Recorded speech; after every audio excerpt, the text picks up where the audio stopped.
because we're going to do story charting, I would really recommend that you encourage the students to keep a literature journal, that they write interesting things that they find really interesting about the book they're reading, or character development.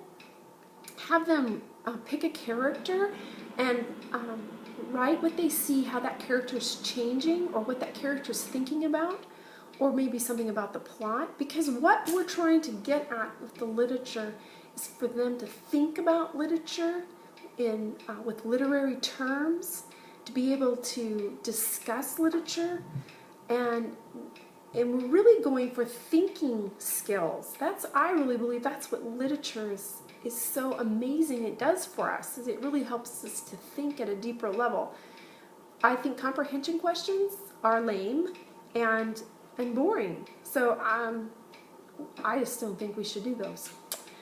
Next, we have the reading that they'll do.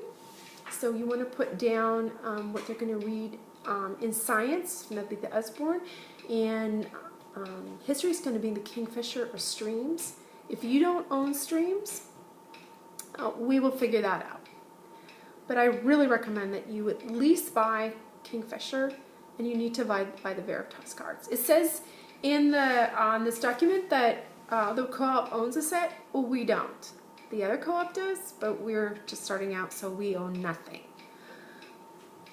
Then the maps on the history unit has to do with, they will work on a map at home, and that's in the activity book for Story of the World. On your science unit, you have sketches. So what sketch would you like them to do? For example, if you were studying the sun, they might sketch out the different parts of the sun and then label them. For the human body, they might sketch out a cell or the heart or something like that and label it.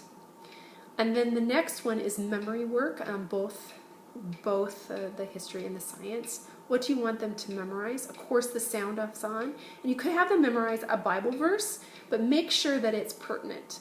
If it really fits your unit, then put it on. But if it is like you just feel like don't feel like you have to put a Bible verse on, and then just it doesn't make any sense, or that's just lame. Just don't do that. If it fits really well, great.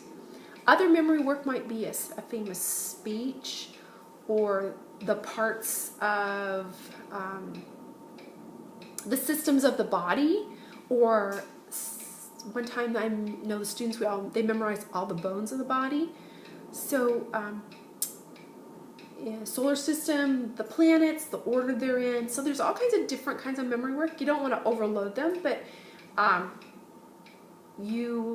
that's what that section's for, doing your memory work. Timeline, key events, and people is next. So what key timeline figures do you want them to put on for that week on their timeline at home?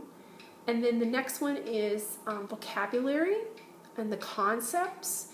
that you want to have 6 to 8 each week that they will look up. At the logic level, they're looking them up and writing definitions. At the grammar level, the mom is probably looking them up with them or just explaining to them what they are. So it's different. The packet is meant for logic students to start to work more independently. And then the next one is great women. So what great men and women for that week do you want them to know about that are important? 4 to 6. And then the next one's essay. Don't worry about essay. I'm asking you again to be patient. I'm hoping that in the fall that I can get on top of that. Right now, I'm trying to just get everybody going, but we will add that. We will weave that in, and so you don't need to worry about it. I'm just saying, we'll leave it blank. Then the next one on history is critical thinking. They will be given a question, and that they will write about. They'll write a paragraph about so you give them a question, and then they'll kind of do research, and then they'll write a paragraph about that. And usually the critical thinking is assigned for a certain week. So maybe you would have a critical thinking question that would be due week 6, for example. And they were to be like reading about that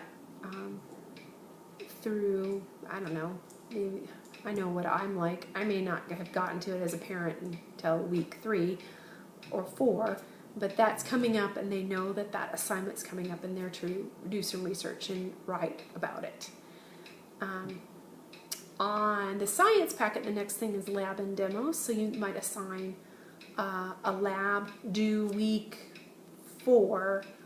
Here's the lab you're to do, and you give them directions where to find the lab. It might be online or in a book, or you pass it out to them, directions on what you want them to do. And I will put up on the big tent a formal lab report for science. I really, really think it's important that students learn how to fill out a lab report that goes through the scientific method. One of the teachers at his ministries, the high school teacher, told me that the students on Monday that were required to do formal lab reports were much better prepared for high school. Thursday students didn't do that, and they didn't understand the scientific method as well as Monday students. So I really would like to see Seattle Co-op embrace the lab reports and have their logic students do them at home and start practicing for that higher level science. I think it's just also as practice your writing skills, which I think is really important. So the next thing is presentations. Each student will make a presentation each unit. So you have a logic history and a logic science unit. So we're doing them at the same time. So that's going to be 2 presentations.